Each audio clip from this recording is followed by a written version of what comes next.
Coucou, c'est Romaric Briand. Vous écoutez La Cellule, podcast critique des jeux de rôle. Alors, le jeu de la bête est actuellement en pré-vente sur la boutique romaricbriand.fr. Je vous rappelle que c'est l'occasion d'acquérir le jeu à prix coûtant. Le jeu de la bête, c'est un petit jeu de cartes. C'est un jeu de société à la Age of Empires. Un jeu de construction de village. On construit son petit village, on développe sa communauté.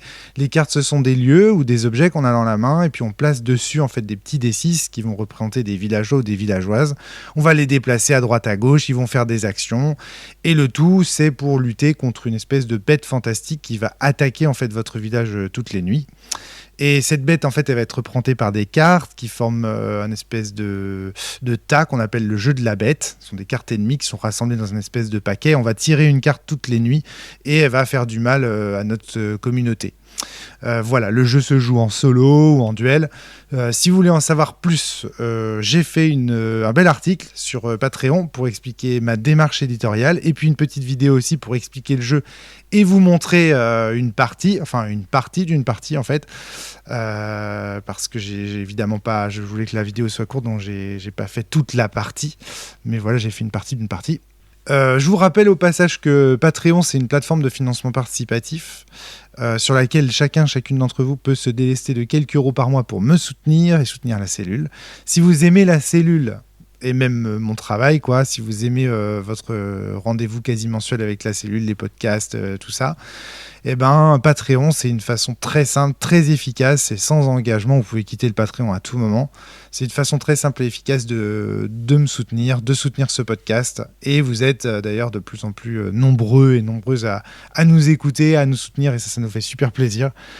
Ça nous fait très très plaisir. Merci à tous et à toutes. Merci de votre soutien. Allez, je vous laisse avec votre podcast quasi mensuel.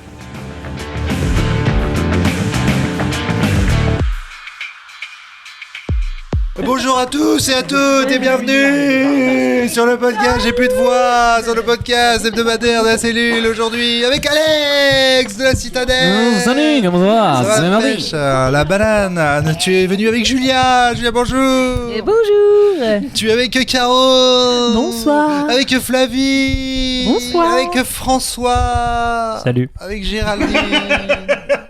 Bonsoir. Ça baisse en intensité. Et avec Claire. Ça va la pêche.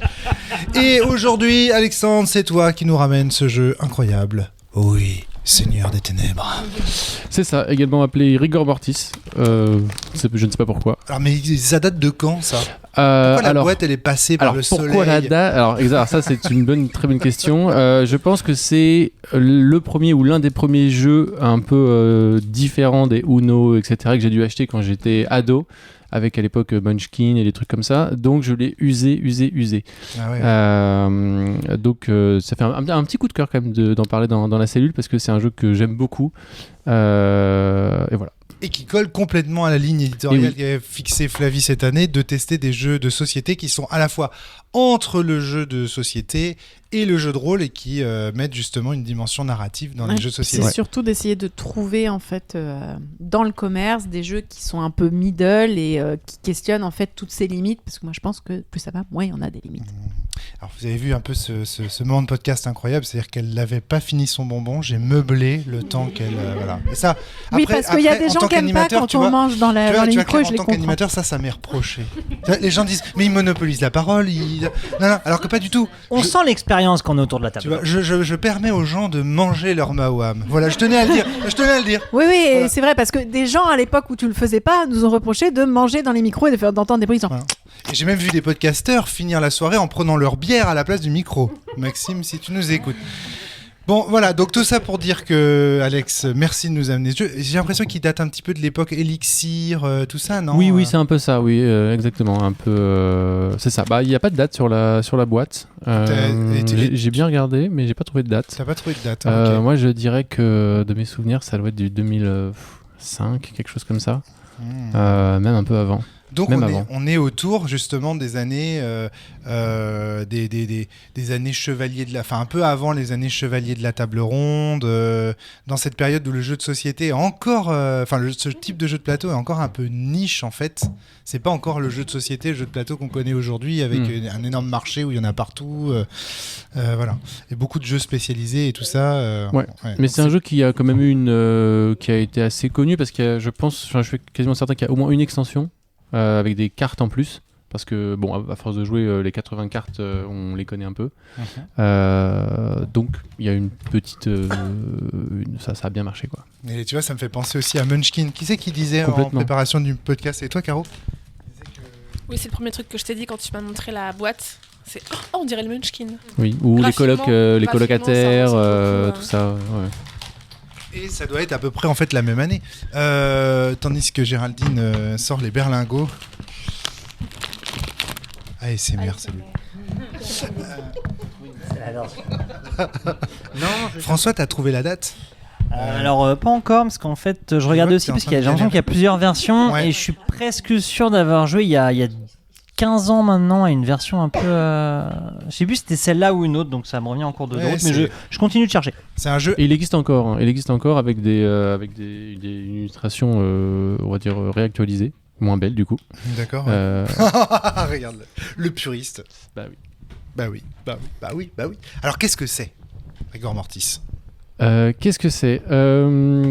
Eh bien, c'est un jeu où il y a un maître du jeu, on va dire, qui dirige un petit peu on va dire le temps de parole des joueurs et qui régule un peu. Et chaque personne est invitée à jouer un minion, donc c'est-à-dire un serviteur du grand maître des ténèbres, oui. et ils sont tous partis en mission, ils ont tous raté la mission. Et le grand maître des ténèbres va les engueuler et eux vont devoir se justifier. Et ils ne peuvent se justifier uniquement qu'avec les cartes excuses. Et les cartes excuses, c'est une image, un titre et une petite description. D'accord. Et c'est un objet, un lieu, un personnage.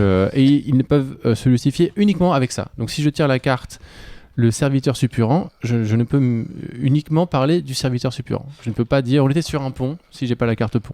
D'accord. Donc je dois uniquement utiliser ça. Je peux dire oui, il avait une grande robe rouge parce que sur l'image il a une grande robe rouge.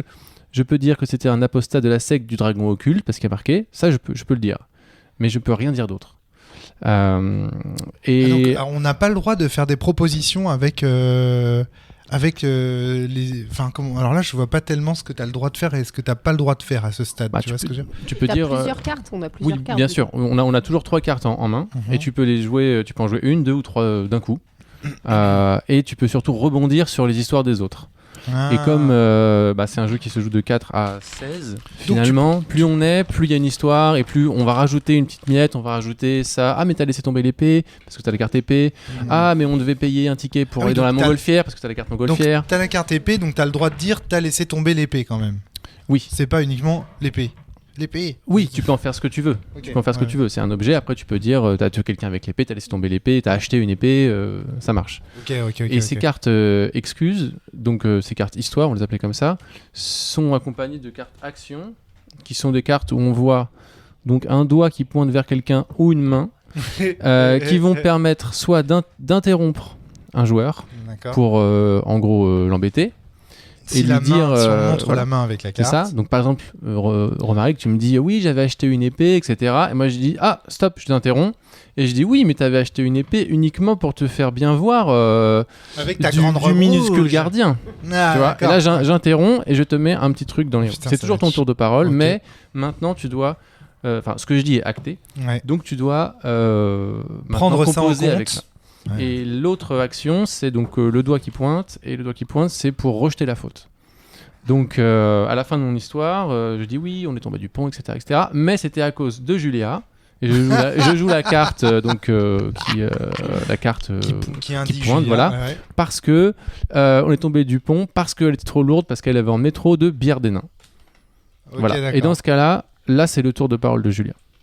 Ok, donc tu lui passes la parole, mais C'est tu ça. lui passes aussi la patate chaude. Voilà, moi, François, alors, je dis moi en tant que En tant que quelqu'un- personne qui qu'un joueur, indique pas le maître avec du la... jeu. Oui, bien sûr. bien tant qu'il indique. Pas le grand seigneur. Avec On peut la cibler que le joueur qui est à côté de soi ou ça peut être n'importe qui autour de la N'importe table qui, Ok. n'importe qui. Il y a une petite règle qui fait qu'on peut pas sans arrêt faire de rebond entre deux personnes parce que maintenant ça devient un peu agaçant. Ouais. Donc tout ça, ça crée des histoires et bien sûr, ça va créer des histoires avec sur 2-3 étages. On va commencer à se perdre en circonvolution. On va commencer à raconter plein de trucs et le grand seigneur des ténèbres, en fait, lui va mettre des blâmes. Il a des comme des cartons rouges. D'accord. À un moment, quand l'histoire est trop longue, c'est pas clair, ça s'interrompt ou pour n'importe quelle raison, et ben il met un blâme à quelqu'un. Ok. Et donc les personnes comptent leur blâme. Et il y a trois blâmes en fait. Et au troisième blâme, et ben là, il va y avoir une décision finale où la personne, qui aura eu ce troisième blâme, devra faire une ultime supplication. Et on va tirer une carte de cette pile-là, la première. Et s'il y a un symbole tête de mort, c'est lui le perdant de la partie, parce qu'il y a un seul perdant. C'est ça qui est rigolo. Et s'il n'y a pas de tête de mort, il s'en sort et on continue à jouer. Mais il est sur la sellette. Ok. Ouais, parce que s'il prend encore un blâme, il arrive à 4 blâmes. Et donc, S'il du prend coup- encore un blâme, du coup, il doit on tire encore la carte. Et, c'est ça. À partir du moment où on est sur le troisième blâme, on Voilà, commence alors à ça, être c'est pas- sur oui, le voilà. siège Alors ça, c'est une règle que je fais des fois ou pas, parce que selon le nombre de personnes, les blâmes peuvent aller plus ou moins vite. Là, on joue quand même à 1, 2, 3, 4, 5, 6, 7 personnes. Peut-être avec Soren en plus. Peut-être donc, 8 ça personnes. fera 8. Donc, si tout le monde a 2 blâmes à un moment, on peut jouer pendant 2 heures. D'accord, ok. Après, c'est le rôle aussi du maître du jeu / gardien d'imposer un peu de rythme.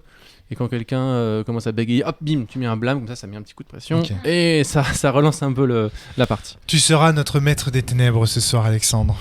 Du coup, ma question, est-ce qu'on doit t'appeler Caro. Oui, Seigneur des Ténèbres? Exactement. Et vous êtes invité à me vous voyer, à me donner vos parts de pizza, etc. Il y a marqué, ça c'est dans les Bonjour, règles. C'est dans les Baron. règles. Hein. Seigneur des ténèbres. Ah Exactement, Donc exactement. elle vient de sortir Exactement. un berlingot de sa bouche pour le Oui. lui donner. Hein. Voilà, Donc là, t'as 2007 la date de sortie. 2007. Ouais. Ok. Et donc il y a Donc un c'est côté, plus récent quand même que- voilà, il y a un côté un peu Ok. cartoonesque. Moi, j'imagine toujours Hadès dans Hercule, qui s'énerve parce que ses mignons sont incapables et qui dit j'en ai marre, vous avez tout raté, et qui eux viennent en rampant pour dire pardon, nous sommes désolés, voilà. Terreur et comment il s'appelle déjà? Donc c'est les maîtres, c'est ce qui reste dans son donjon, qui ne sort jamais finalement faire la mission lui-même. Mais voilà, donc j'imagine toujours Hadès. Je peux être un farfadet. Ouais, Vous pouvez en être fait, qui vous voulez. tu choisiras. Il n'y a pas de problème. Est-ce que vous avez des questions les uns les autres? Je voulais te poser une question quand même, Alex. Est-ce que la règle, tu m'avais dit que tu n'utilisais pas toutes les règles du jeu, qu'il y avait une il y a règle des que tu petites- occultais? en fait, il y a des règles pour tirer les cartes. Si quelqu'un nous a pointé du doigt, on doit tirer une carte à ce moment-là et pas après. Enfin bon, et je trouve que ça interrompt un peu la narration. Donc, il y a une règle toute simple qui est on doit toujours avoir, enfin, que moi j'ai appliqué, c'est on a toujours en main 3 cartes excuses et 3 cartes actions. Comme ça, on a le choix. On n'est pas obligé de jouer si on a une carte qui vraiment nous arrange pas du tout. On en a au moins 2 en plus d'histoire. Et on a toujours au moins un interrompre et un rejeter la faute en main. Comme ça permet de pas être bloqué. Parce que si le Seigneur des Ténèbres va dire et toi, t'as pas beaucoup parlé et que t'as vraiment rien à faire, bah tu vas te prendre un blâme, mais c'est pas de ta faute. C'est un peu la faute de ta main. Donc c'est plus sympa quand ça Ok, déroule un c'est peu. pour recycler. On a le choix. quoi. Voilà, ok. C'est un petit mulligan, quoi. Oui, voilà, c'est ça. Ok. Donc ça aille un peu plus vite et qu'on se dise pas attends, est-ce que je dois tirer une carte ou pas, ou bon, voilà. Ok. Comme ça, c'est plus fluide. Très bien. Des questions autour de la Ah, table? très bien, on dit oui, Seigneur des ténèbres. Oui, Seigneur des Ténèbres. On sait qui va être la Fayotte. Ah ouais, ça c'est sûr. Je lui ai offert un berlingot. Ah ouais. Et il était pas baveux. Excellent. Donc pas de questions. On y va, on y go. Allez, c'est parti, on joue.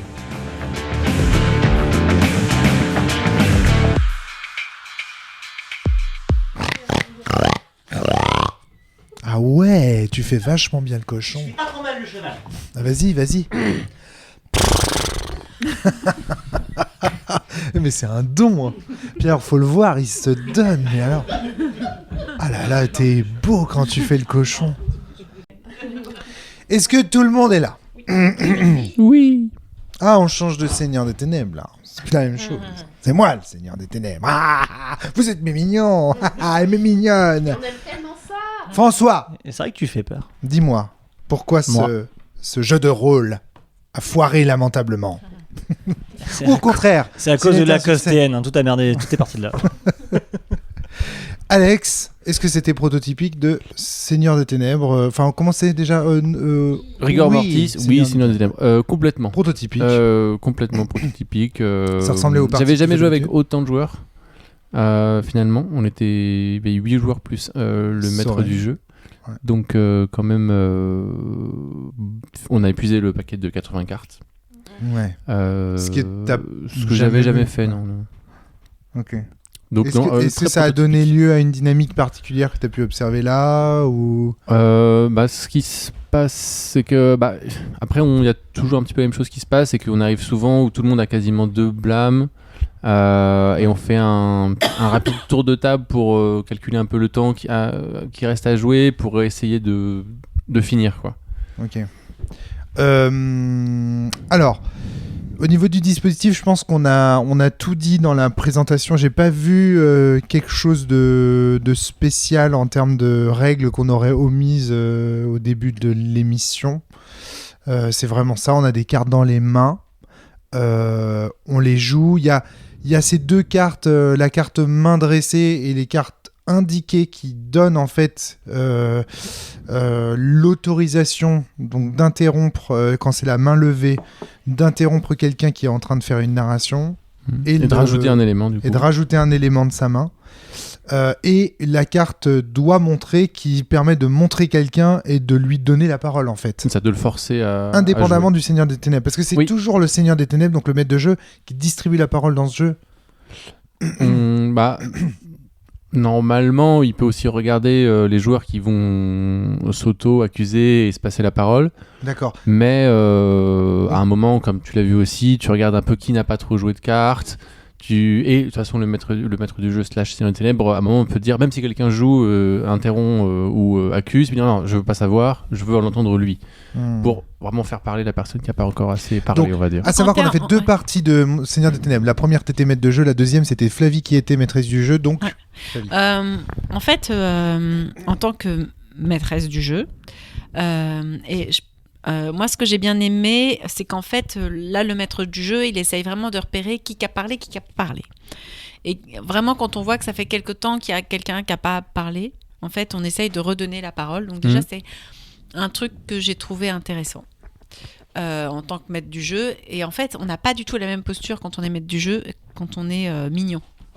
Et du coup, c'est une vraie posture de personne à convaincre, en fait. Donc, il faut montrer qu'on est quelqu'un. Quand t'es mignon, l'objectif, c'est de C'est convaincre. de convaincre, du coup, le maître du jeu, ouais. D'accord. Donc, on est vraiment... Donc, il faut jouer la personne à convaincre. Et en même temps, on est une personne qui doit être convaincue, mais il faut vraiment distribuer la parole et faire bien attention à tout ce que tout le monde va dire.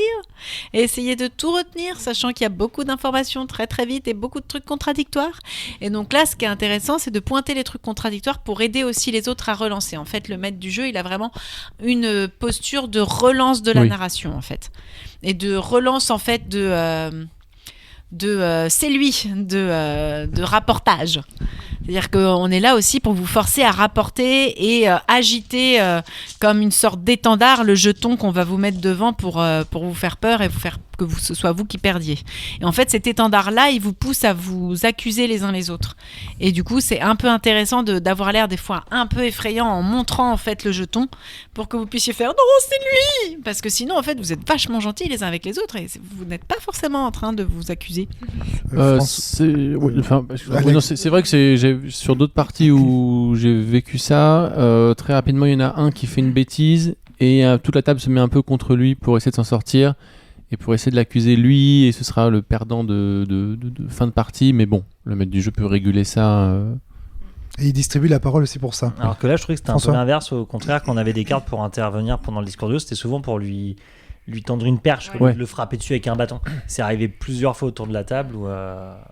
Enfin, c'est vrai que ça m'a un peu étonné aussi, alors que j'ai même été le premier à le faire, mais je pensais vraiment qu'on a tendance à se foutre la tête sous l'eau régulièrement, alors qu'au contraire, on s'est tendu la main plusieurs fois. Après, il y a les cartes qui marchent bien. Si quelqu'un a une carte trésor et que nous on a une carte clé, on dit c'est cool, ça rend le récit un peu crédible. Et oui, t'avais oublié la clé ou voilà. Il y a des cartes qui se jouent vraiment entre elles. Géraldine, t'en as pensé quoi du jeu ? Comment tu t'es positionné dans ce jeu-là ? Comment t'as joué ? Très bien. T'as trouvé ça cool ? Ouais, vraiment. Ouais. Et j'ai trouvé ça cool parce qu'en fait, même quand on jouait pas, on jouait.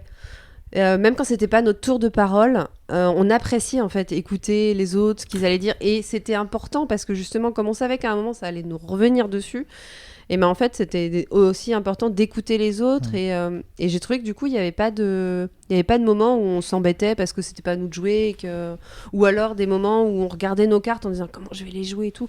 En fait non, ça venait assez. Comme on a que 3 cartes, ça venait assez facilement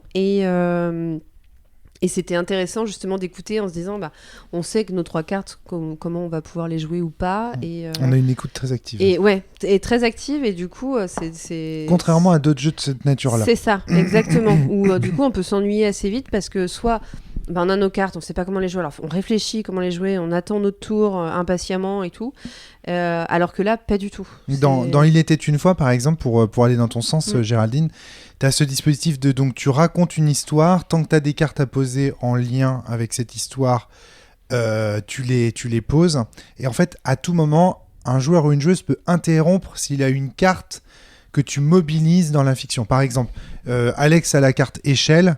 Dans la fiction, je raconte que je me suis saisi d'une échelle pour monter au pommier. À ce moment-là, Alex peut jouer la carte échelle. Tu as cité une échelle. C'est à moi de parler. Donc, je prends la narration et c'est à Alex de parler jusqu'à ce que quelqu'un d'autre... Et en fait, ce qui est rigolo, c'est que dans Il était une fois, tu as vraiment cette sensation de couloir où tu écoutes l'autre, mais pas de façon active, en regardant tes cartes juste pour attendre le moment où il va faire un faux pas et les jouer. Là, c'est vraiment pas le cas. Il y a vraiment quelque chose d'actif. Et à mon avis, ce qui crée ça, c'est les cartes main levée, main indiquée, qui permettent de... Non, les papiers sont derrière toi, Flavie. Si tu veux un papier et un crayon. Flavie, vas-y. Plusieurs choses, donc je pense que ça va être un petit couloir. Désolée. Moi, quand on m'a annoncé ce jeu, j'avais très peur de faire que ce soit un Baron de Munchausen, où en gros c'est chacun parle et raconte sa petite histoire les uns après les autres. Et moi, la dernière fois que j'ai joué, en fait j'étais la dernière à parler, ou l'avant-dernière. En fait quasiment tout le monde avait déjà quitté la table. Baron Munchausen. Ouais. Et du coup j'avais vraiment, je me disais oh là là, j'espère qu'on va pas trop se faire chier. Par contre ce jeu désamorce pour moi l'un des plus gros problèmes du Baron Munchausen. C'est que justement l'écoute active est du coup à quoi elle est due, parce qu'on a un vrai jeu collaboratif de construction d'histoire. Ouais. C'est-à-dire que là on a des cartes en plus qui vont se répondre les unes aux autres, comme tu l'as bien dit Alex. Donc on attend, moi il y a des cartes par exemple, je sais pas pour vous, mais que j'ai conservées à un certain moment, en me disant notamment la flotte volante, je me suis dit ça se trouve ça va aller avec quelque chose, le navire volant, je sais plus le nom. Et du coup on se surprend à attendre vraiment de voir en fait ce que les autres vont dire pour pouvoir rebondir dessus. Et ça crée autre chose, c'est que du coup ça va créer beaucoup d'humour parce qu'on comprend que les autres attendent. Et il y a un côté genre je vais faire un truc vraiment alambiqué et ensuite je te pointe du doigt et vas-y mange-toi ça. Ouais. Et il y a vraiment un jeu avec l'écoute de l'autre dans ce jeu qui me paraît vraiment très intéressant à mettre en place, qui est soutenu en plus par les cartes. Et c'est un dispositif que je trouve vraiment chouette parce qu'il désamorce ce que je déteste dans beaucoup de jeux où on raconte les histoires. Alors qu'en plus, on te demande de raconter un truc ex nihilo, etc. Mais en fait, avec les cartes, c'est assez facile d'en rajouter. En plus, la position de mignon, elle est un peu archétypale, donc on peut vraiment surjouer en fait un archétype, ce qui fait que du coup, on va aller vers des choses... vraiment de l'esprit commun en fait, le socle commun culturel de tout le monde. Et comme beaucoup d'entre nous on joue aux jeux de société, du coup on va aller taper là-dedans et du coup on crée de l'humour avec ça en fait. Et du coup, contrairement au bureau de Munchausen, au Baron de Munchausen, par exemple, moi je n'ai pas ri, mais c'est pas le seul jeu en fait auquel j'ai joué où c'est vraiment en fait dans ton coup, t'attends ton moment de parole. Là t'attends pas, tu participes même quand les autres ils parlent et tu ris beaucoup en fait. Oui, puis en plus, il y a des phases et des mécaniques d'approbation dans le jeu. Le fait que quand les autres parlent, on soit en train de leur sourire, de rire, parfois même de réagir alors qu'on n'aurait pas le droit en ajoutant un truc. Ah oui, ça c'est bien vrai. C'est des petits trucs comme ça, on rajoute des petits éléments qui font que du coup on est toujours actif, on est toujours en train de jouer. Vas-y, Et Alexandre. il y a un truc aussi, c'est pas marqué dans les règles. Dans les règles, il y a juste marqué, bon, le maître du jeu peut porter une cape noire, d'accord. Ouais. Mais dans d'autres parties, et surtout à celle-là, vous n'avez pas hésité à jouer vraiment physiquement ou à prendre des voix, etc. À prendre Moi, je me suis des même levé de la accents. table Oui. pour mimer des choses. Et ça vient tout seul aussi à un moment où on joue vraiment voilà, un peu la voix de dessin animé finalement, un peu oh pardon, Alors j'ai ça, raté. Ça, c'est Et- parce que Selon les joueurs, bien sûr. Alors pourquoi ? Parce qu'en fait, il y a un phénomène de convergence dans ce jeu. Alors, la convergence, c'est quand les joueurs font des choses que leurs personnages font effectivement dans la fiction. Des phénomènes de convergence, c'est par exemple, vous jouez à l'appel de Cthulhu, jeu d'enquête, on vous donne un faux journal à lire, le joueur lit le journal, et en fait, c'est une aide de jeu pour l'enquête, etc. On a vécu ça dans Ésoterroriste. Je vous avais donné des vrais trucs, des vrais papiers à consulter. Concrètement, les personnages des terroristes, ils font effectivement de la recherche internet, ils font effectivement de la consultation de documents, et vous, en tant que joueur, faites la même chose. On appelle ça jouer en convergence. Ici, il y a de la convergence parce qu'on est tous assis autour de la table. Le contexte de la partie, c'est le Seigneur des Sept Ténèbres vous a tous convoqués à sa table pour expliquer pourquoi ça a foiré. Donc, on est effectivement autour de la table en train d'expliquer à celui ou à celle qui est en bout de table pourquoi ça a foiré. Donc on est en situation de convergence. On est vraiment on incarne vraiment nos personnages. Géraldine. Mais ce que j'ai trouvé très facile et intéressant aussi, en fait, quand le jeu, quand on l'a présenté, j'ai rien compris, j'avoue que... Oui. Et je me suis dit, oh là là, ça va être compliqué, il va falloir inventer des histoires comme ça.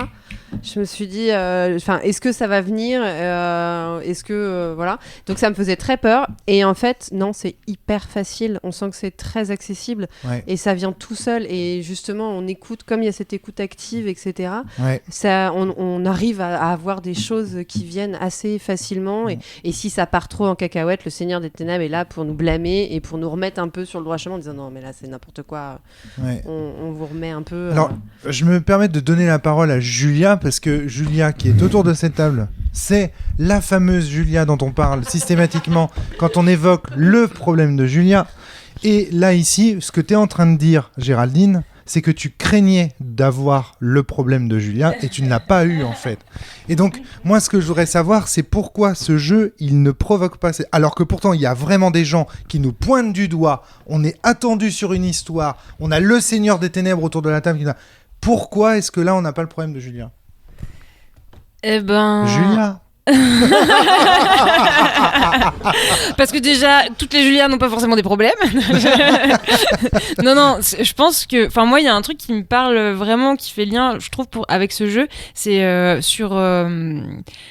Je fais juste une petite virgule parce que je vide ma pensée et après je te réponds. Je t'en prie.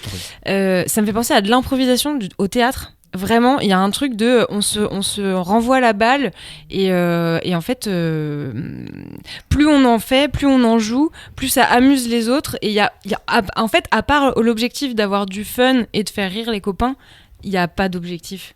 Il n'y a pas de gagner, il n'y a pas de perdre, il y a pas, enfin peut-être un peu perdre, on n'a pas trop envie, mais en fait c'est très juste. Ouais. Même dans la défaite, en fait il y a zéro pression dans le jeu, c'est juste rigoler et s'amuser quoi. Du coup je pense qu'il y a un petit lien avec ce fameux blocage où on se dit ah mince, est-ce que je vais être à la hauteur de ce qu'ils attendent ma réponse. Si on t'avait dit ce soir on va jouer à un grand jeu, tu vois, c'est un jeu, il a été écrit par quelqu'un, tu vas voir, tu vas découvrir quelque chose d'incroyable, machin, et que là, vas-y, parle. Mais là, ça désamorce tout. Bah, de fait, on est tous des gros losers. Ah. On est tous des gros losers. Très intéressant, ça. Et Alex puis Flavie. Et la partie, les parties que j'ai jouées où ça s'est pas très bien passé, c'était avec des gens qui n'avaient pas forcément compris, qui eux jouaient un jeu et ils n'ont pas trop compris le principe de il y a un perdant et même le principe de respect un peu de roleplay du maître du jeu. Je me rappelle de parties où je disais mais arrêtez de faire ça, et le joueur sortait et disait mais je fais ce que je veux, ou voilà, et il voulait pas en fait se faire mal parler, ou il voulait avoir raison, ou il n'acceptait pas cette position d'être dominé. Ou quand je mettais un blâme, il disait ah bah j'ai rien à foutre, mets-moi un deuxième, voilà. Et en fait bon bah ok, bah je t'en mets 3, on a fait 10 minutes de partie, merci. Donc il faut pas avoir un peu d'ego, il faut bien comprendre comment se joue le jeu, il faut bien avoir en tête certaines références. Certains trucs, ça fait un peu penser à, bien sûr, Donjon Nullbug, des choses comme ça. Voilà, on a là, vu on ça le voit, en tête. Tout le Voilà. monde est- tout le monde est- Il faut avoir ça. Si la personne elle a vraiment pas, si elle comprend pas ce truc-là, il va pas s'amuser. Il va pas s'amuser. Il va être difficile à gérer parce qu'on va le laisser dans un coin. Flavie puis François. Moi, j'avais noté des petites choses justement sur ce que tu disais, Julia. Déjà, autour de la table, tous les joueurs, sauf le maître de jeu, mais les joueurs ont tous le même niveau hiérarchique et le même niveau hiérarchique de grosse merde. Donc, c'est trop cool parce qu'en fait, ça te donne le droit de cabotiner parce que t'es une grosse merde. Et en plus, t'es pas un héros. Donc, comme t'es pas un héros, tu t'en fous en fait. T'es pas un héros. Donc tu vas pouvoir raconter n'importe quoi. Et plus ce sera nul, mieux ce sera. Et si tu essayes de faire un truc cool, de toute façon avec les cartes que tu vas tirer, ce sera nul. Et en plus, plus c'est nul, plus les autres rient. Enfin, et du coup, une fois que tu as compris ça, je pense que tu peux aller dans, en gros, ce que tu racontais sur le freeform. En fait, on est vraiment sur un mode, on va y aller, on va vraiment aller sur un espace de parole où on va faire comme si on était dans du freeform. Et du coup, le fait qu'on ait un système un peu comme dans Arthur, dans Kaamelott, c'est-à-dire il y a Arthur au bout de la table qui est absolument atterré. Alors ça a été cité aussi comme référence. Ouais. Ouais. Et du coup, en fait, je trouve qu'il y a Kaamelott. même une prime aux perdants. Moi, j'étais trop contente d'être la perdante, en fait, dans le premier. J'étais ah oui, c'est moi qui ai fait foirer. C'est vrai. Ah, c'est génial. Finalement, le perdant, c'est celui qui Le gagne. perdant, c'est le plus merdique. J'étais tellement contente avec mon Igor, quoi. Genre, Igor, il est vraiment nul. Alors moi, j'avais trouvé déjà ce truc de il y a un seul perdant assez extraordinaire. Parce que ça veut dire que, si tu veux, je sais pas comment. Alors ça, j'ai du mal à l'exprimer, mais en gros, on se réjouit tous de la défaite de l'un d'entre nous. On est tous mais sauvés comme pour des cette vraies fin. petites merdes de mignons, en fait. Exactement, c'est ça, quoi. Comme à l'UMP, quoi. Tu vois, il y a un côté comme ça. C'est gratuit. Ouais, grave, trop bien. Trop bien. Et ça nous ramène encore plus en convergence, du coup, parce qu'on ressent le même sentiment que des petites merdes. C'est ça. Et donc du coup, voilà, c'est vraiment intéressant. Donc Arthur, hein, on l'a cité là, mais Kaamelott aussi a été cité. J'ai aussi pensé au jeu de Peter Molyneux, là, Dungeon Master, où tu joues à un maître du donjon qui est vraiment dans cette ambiance-là, qui lui-même d'ailleurs, je pense, s'inspire la scène du donjon de Nealbuck. Pour moi, hein, mais je peux me tromper, mais je pense qu'il y a beaucoup d'inspiration de ce jeu-là. Ouais, ça me fait. Le seul jeu de rôle où j'ai ressenti le même ambiance et le même truc, c'est Fiasco. Parce que on joue tous des nuls, on sait qu'on va perdre, mourir ou se faire arrêter, ou enfin selon le thème du jeu, et on se lance la balle et on crée les éléments pour que l'autre s'en saisisse, on s'écoute, on s'amuse, et une fois sur une, ça part en grand délire. Fiasco, ça me fait beaucoup penser à ça. Julia, moi ça fait penser à My Life with My Master aussi, qui est beaucoup plus sérieux, mais vas-y Julia, je t'en prie. Je rebondis sur ce qu'on disait tout à l'heure, genre mais pourquoi ce jeu te fait pas bloquer et tout. Aussi, les cartes aident énormément. En fait, t'as vraiment un support visuel, t'as pas à te tordre la tête ou être débordant d'imagination pour alimenter l'histoire. T'as vraiment un support de cartes. Tu peux jouer des cartes. Tu peux jouer des cartes et t'inspirer des cartes, et du coup t'as pas besoin forcément de savoir raconter une histoire incroyable. Oui, c'est ça. Abattre une carte, c'est parfois suffisant. Complètement. Ouais.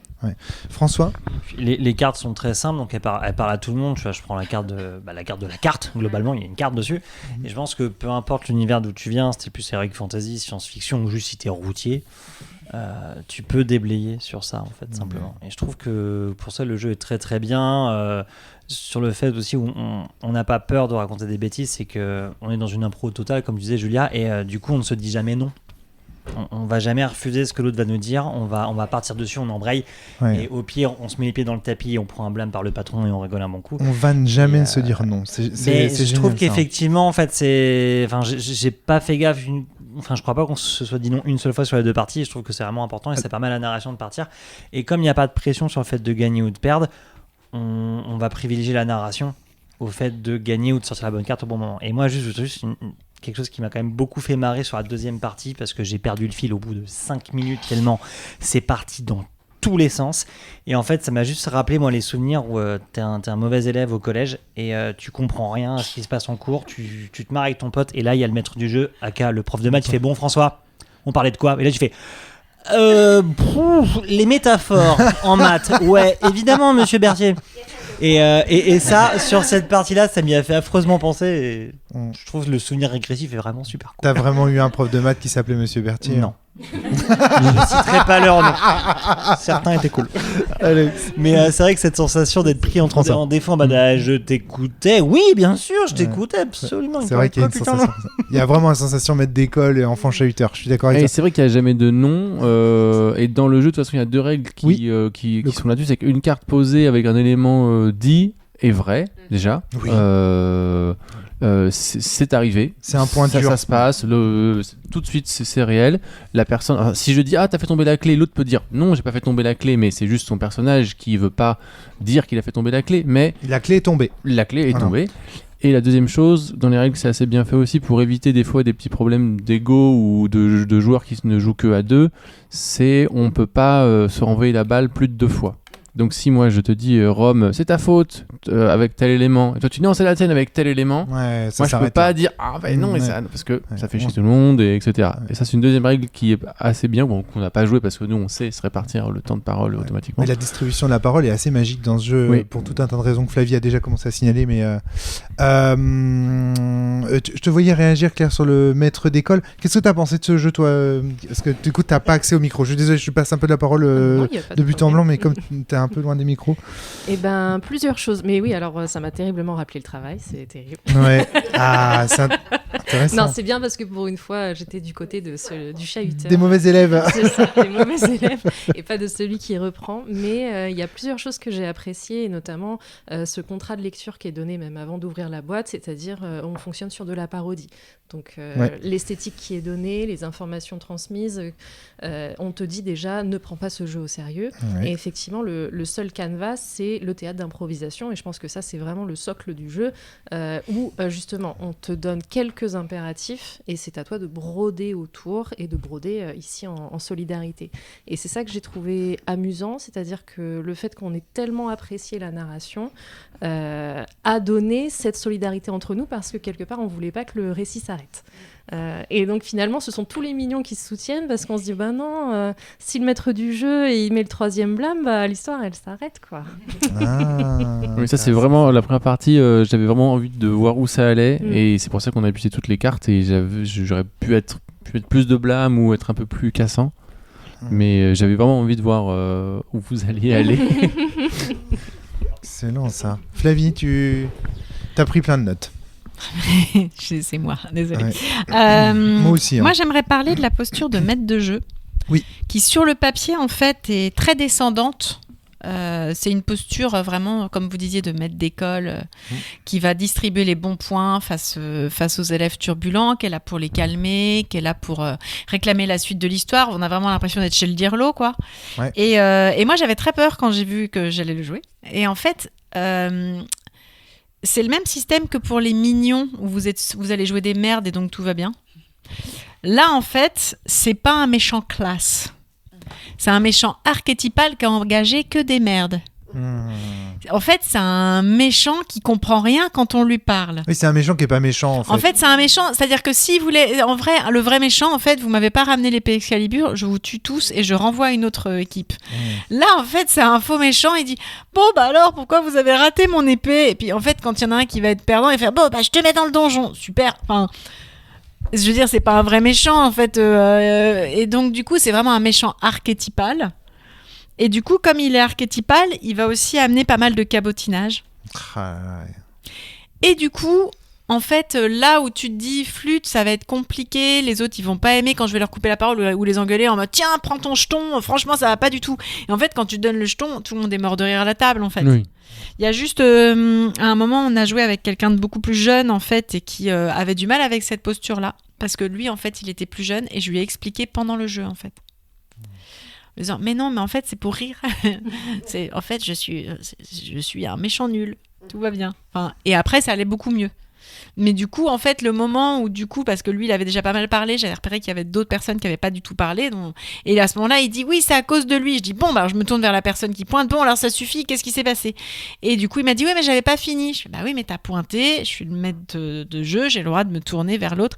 Et c'est là que je lui ai expliqué que, du coup, j'étais un méchant nul en fait. Oui, puis c'est un jeu dans lequel il faut accepter que c'est pas toute son histoire qui sera retenue. Exactement.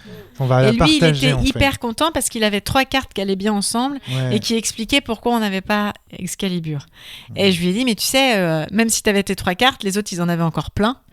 Donc tu aurais expliqué la vraie raison et en fait tu serais resté sur ce truc là, mais les autres ils auraient continué à jouer en fait. Et donc du coup ça aurait pas été ça qui serait arrivé. Et c'est après qu'il s'est mis, ah ouais c'est vrai, d'accord, parce qu'il a mis du temps en fait lui à rentrer dans le jeu, aussi parce qu'il est plus jeune et que du coup je pense qu'il se disait qu'il avait un truc un peu à se prouver. Et lui par contre du coup il était pas au même niveau hiérarchique des joueurs.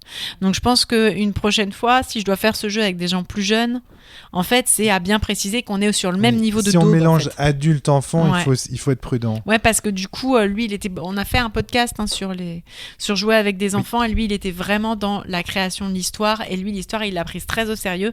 Et comme il a une mémoire de ouf, lui, il avait vraiment compris et retenu tous les espaces que vous avez déterminés. C'est-à-dire que lui, il voyait très bien qu'on était monté en hauteur, qu'il y avait eu un son, qu'il y avait eu un donjon et tout, parce qu'à un moment, je sais plus, je demande à qui, mais du coup, là, vous étiez dans un donjon, mais vous étiez en hauteur, et il y a une rivière et un pont, et lui, Soren, il m'a ressorti toute l'histoire. J'étais là, ah ouais, t'as tout retenu.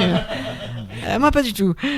Et du coup, c'est pour ça, l'enfant, il a tendance à rester énormément dans la fiction. Donc, je pense qu'une prochaine fois, si je dois jouer avec des enfants, il y a vraiment 2-3 trucs en plus dans le contrat social à établir pour qu'ils soient vraiment au même niveau hiérarchique. Mais c'est pas de notre faute, on n'avait jamais testé le jeu. Mais en effet, du coup, lui, il n'était pas au même niveau hiérarchique vu qu'il n'était pas adulte. Donc, lui, il n'était pas prêt à jouer une daube. Mais il avait envie de montrer qu'il savait jouer. Et pour aller dans ton sens, je pense qu'il y a des situations dans lesquelles ça marche pas. Par exemple, tu fais jouer ça vraiment en classe et le prof fait le Seigneur des Ténèbres, ça marchera pas. C'est parce que justement la convergence sera pas là. François, tu voulais ajouter quelque chose? Claire peut-être Ouais, aussi, parce je sais pas. on regarde avec Alex le dos de la boîte et en fait le jeu est pour 8 ans et plus. Ça me paraît un poil jeune quand même pour ce jeu-là. Alors ça dépend. Si le pas que Seigneur le jeu des est Ténèbres. compliqué, mais c'est. Alors Ça si, dépend. Si parce tout le monde qu'en est à le fait, même niveau. moi ça fait partie des autres trucs dont je voulais parler. C'est parce que nous on brode beaucoup sur les cartes parce qu'on est adulte. Mais en vrai, en fait, tu peux te contenter uniquement de lire ce qu'il y a sur la carte. C'est Mais d'ailleurs ce qu'on non, disait tout à voilà, l'heure, il y a juste... c'est parce qu'il y a l'elfe, je sais plus quoi, l'elfe méfiante qui est arrivé et tu peux lire ce qu'il y a en dessous et c'est tout. Ouais. Donc en fait, Oui, il c'est suffit vrai, d'y c'est avoir un bon niveau de lecture en fait. C'est vrai. Enfin, un assez bon Oui, niveau c'est de vrai lecture. que je vois avec la vision moi, que j'ai du jeu qu'on En a fait, ce soir. c'est ça. C'est que nous, on Effectivement, avait un tu peux niveau jouer à plusieurs d'exigence. niveaux, oui. On est tous au même niveau d'exigence et au même niveau d'attente, ce qui aide en fait. On harmonise déjà nos canons esthétiques. On a les mêmes références. Tu voulais ajouter quelque chose, Claire? Moi, c'était pour rebondir sur cette idée que tu as donnée du maître du jeu qui peut être un peu ridicule et voire malmené par ses mignons. Ouais. Je pense que parfois, on est même tenté d'être un peu provocateur pour voir si on va être puni. Et je pense... Un Romaric. Exactement, j'allais en parler. Je pense à Caroline notamment, qui regarde droit dans les yeux le maître du jeu et qui lui dit bah non, je bossais pas, j'étais au soleil, je pêchais. Je cite, je pêchais Pépouze. Caro, comment tu t'es sentie dans ce jeu-là? Parce que c'est aussi un de tes premiers jeux de rôle. Oui, alors très différent des autres que j'ai testé chez toi. Et déjà, vraiment, comme tu disais tout à l'heure, Géraldine, même quand tu ne parles pas, tu rigoles, en fait, juste d'écouter les autres. Pour être honnête, je suis éclatée ce soir. Plein de moments, mon cerveau, il est parti, et pour autant, j'ai quand même vachement ri, en fait. Même si j'étais pas inspirée plus que ça, parfois, par les cartes, je me suis trop marrée. Et quand mon cerveau revenait, en tout cas. Et oui, c'est vrai que... Non. Alors, j'ai pensé justement à mon fils pendant le jeu. Alors, il a que 4 ans pour l'instant, donc tranquille. Mais ce truc, justement, de stimuler la créativité, écouter, obligé d'écouter, la patience, attendre et accepter justement qu'on dise oui ou non, vas-y, tu peux parler ou pas. Et ouais, vraiment, ce genre de jeu, je pense que pour le petit, quand il grandit, ça peut être hyper intéressant. Après, avec le contrat social dont tu as parlé tout à l'heure. Moi, je n'ai pas pensé à ça, mais ouais. Non, moi, je me suis bien marrée. En fait, moi, il y a quelque chose qui me frappe, c'est que c'est du jeu de rôle, en fait. À l'état pur. Il y a pas, c'est pas... en fait, parce que quand tu me l'amènes, Alex, tu me dis c'est un petit jeu de société, c'est un jeu apéro... Non, en fait. Oui, c'est un vrai jeu de rôle. C'est un petit jeu. Le jeu, tu mets Ron Edwards dessus, créé par The Forge. En fait, c'est un jeu indé. Tu vois ce que je veux dire? C'est un jeu de rôle, tu vois. Ce que je veux dire, c'est que le jeu, aujourd'hui, il est, à mon avis, il est sous-estimé parce qu'il est positionné sur un créneau où on n'attend pas du jeu de rôle. Est-ce que tu vois ce que je veux dire, Fred ? J'allais dire, tu rajoutes dans la boîte une pseudo-fiche de mignon. Ouais, voilà. Où tu mets en fait quelle est ta race de mignon, ta certaine espèce de mignon, quelle est ta plus grosse bêtise, quel est ton nom, et je sais pas, un truc à la noix en plus, quoi. Une feuille de perso. Juste une feuille de perso, et en fait, ça roule. Et des faits, des traits. Et un petit truc de feuille pour le maître de jeu, et puis on est bon. C'est très marrant que tu dises Alex. ça parce que avec un groupe d'amis auquel on a quand même bien joué à ça, très rapidement, y a des personnages qui sont créés et on avait un barbare, on avait une sorcière, on avait machin, et tiens, on a qu'à changer de nom. Comment tu t'appelles? Gromtar, et toi tu t'appelles Elindra, et donc on l'a fait un peu là. Ah oui, c'est ça. Il y a eu des noms. Hein. Mais je me rappelle même avoir fait des parties où c'était obligatoire. Bon, vous allez choisir à quoi vous ressemblez, qui vous êtes, etc. Et on peut amener des débuts de jeu de rôle. C'est vrai, mais en faisant ça, tu hausses le niveau d'exigence. Oui. Voilà. Oui. Julia dit ouais en dehors des micros. Ça m'amuse, voilà, c'est tout. Mais voilà. Donc mais c'est intéressant. En fait, moi je trouve ça fascinant de se dire que là, on a typiquement, tu vois, comment dire, dans le jeu de rôle, en ce moment, on essaye de faire en sorte que le jeu de rôle devienne un jeu de société pour essayer de le rendre le plus accessible possible. Là, on a un jeu sorti en 2007 qui fait déjà ce qu'on voulait faire. Ce qu'on veut faire, en fait, c'est déjà fait. Ça a déjà été fait. Et là, on en a un exemple. Juste, il n'y a pas écrit jeu de rôle dedans, à mon avis. Je ne sais pas ce qu'il en est. Je pense que c'est écrit à aucun moment dans la base. Pourtant, c'en est. Et c'en est pourquoi ? Parce qu'il y a le maelstrom à fond. Tout ce que vous avez dit précédemment, c'est on fait des propositions sur la base de cartes. Il y a les cartes sont des propositions. C'est-à-dire que vraiment, et certaines d'entre elles sont validées objectivement parce que ce sont des cartes et que le contrat social nous dit les cartes sont des propositions validées. Par ailleurs, on a cette contrainte de le contenu fictionnel, il va être partagé, dur, parce qu'on doit rebondir dessus. Donc il y a un contenu fictionnel qui est construit, il est malléable. Parce qu'en fait, n'importe quelle proposition peut renégocier le contenu. Non mais attends, on n'était pas... Tu disais qu'on était sur le dragon, mais... Non, il avait mangé un golem de pierre d'abord. Ah oui, c'est vrai. Donc on renégocie constamment le contenu fictionnel, donc il est bien malléable. Donc on est pour moi, pile poil dans la définition du jeu de rôle. Juste, il n'y a pas écrit jeu de rôle dessus. On est exactement comme dans le cas de Jurybox, jeu sorti dans les années 50, qui n'est pas du jeu de rôle parce que le mot jeu de rôle n'est pas inventé, mais en fait, dans les faits, ce qu'on fait autour de la table, c'est on fait des propositions en vue de créer un contenu fictionnel malléable. Alex. Ouais, pour rebondir là-dessus, je te lis la première ligne de la description du jeu, qui est Oui, Seigneur des Ténèbres est un jeu de société qui se déroule dans un décor fantastique et sur un ton humoristique. Pour jouer, il vous suffit de quelques compétences d'improvisation, de quelques amis, et d'avoir envie de vous payer une bonne tranche de fou rire. Voilà. Aucune mention du jeu de rôle. C'est extrêmement simple, extrêmement clair, et ça donne vraiment dès le début... voilà, on s'en sent qu'on n'est pas non plus sur un jeu avec un objectif, un gagnant, des perdants. On n'est pas là-dessus. Alors, le fait que chacun ait des cartes... Il y a un dernier élément de fiction que je voudrais révéler sur ce jeu qui me semble... vraiment, qui crée la magie du truc, en fait. C'est que quand on est en position, en situation d'inventer une excuse parce qu'on a fait une connerie et qu'on n'a pas envie de la révéler, on est justement en train de faire du jeu de rôle. Parce qu'on est dans une situation où on est en train d'imaginer des situations possibles, les plus crédibles possibles, pour satisfaire son employeur ou la personne, qui nous accuse. On est vraiment coupable. Une personne nous accuse. On doit inventer un scénario crédible. Quand tu es pris par la justice, que tu n'avais pas mis ton clignotant, te dire oui, mais c'est parce qu'en fait, si tu veux, mon clignotant, je l'ai mis, mais t'as pas vu parce qu'il y avait un reflet. Ou non, mais en fait, derrière moi, il y avait un cycliste, j'ai eu peur de le confondre en erreur, donc j'ai pas mis mon clignotant. J'ai pas fait mes devoirs parce qu'il y a un dinosaure qui est arrivé sur la route et en fait, je l'avais fait, mais il a pris ma feuille. C'est une situation de faire du jeu de rôle. Ici, le fait d'avoir des cartes en plus nous contraint dans cette explication, la rend pas crédible et donc nous met aussi dans une situation d'hésitation et des situations où on est le mauvais élève qui doit s'excuser, je sais pas comment dire. Donc il y a vraiment en plus une dynamique de synesthésie, de convergence dans le fait d'être là en train d'inventer une histoire. Et c'est quoi donner une excuse bidon? C'est inventer une histoire. Vous voyez ce que je veux dire? Et donc du coup ça donne encore plus de réalité à la fiction qu'on est en train de se raconter. Donc si on prend mis bout à bout tout ça, on a le fond, la forme. C'est-à-dire qu'on est autour de la table, effectivement, avec un maître de jeu qui est en bout de table, qui nous demande des explications, et on est dans la fiction des mignons qui donnent des explications à maître de jeu. Le fait qu'on donne des explications qui sont inventées, donc qui nous donnent une posture de menteur. Bah oui, on ment puisqu'il n'y a pas de vérité. Donc ce qu'on raconte, les propositions qu'on fait, elles sont basées sur aucune réalité. Donc voilà, il y a ça. La prise de parole que tu as bien décrite, Flavie, le fait qu'on donne la parole, que les uns les autres se donnent la parole, qu'il y ait du rebond. Waouh, mais c'est une tuerie ce jeu en fait. C'est une tuerie. En vrai, c'est une tuerie. Tu vois, Flavie puis Alexandre. Moi, j'ai même des idées de hack. Mais oui.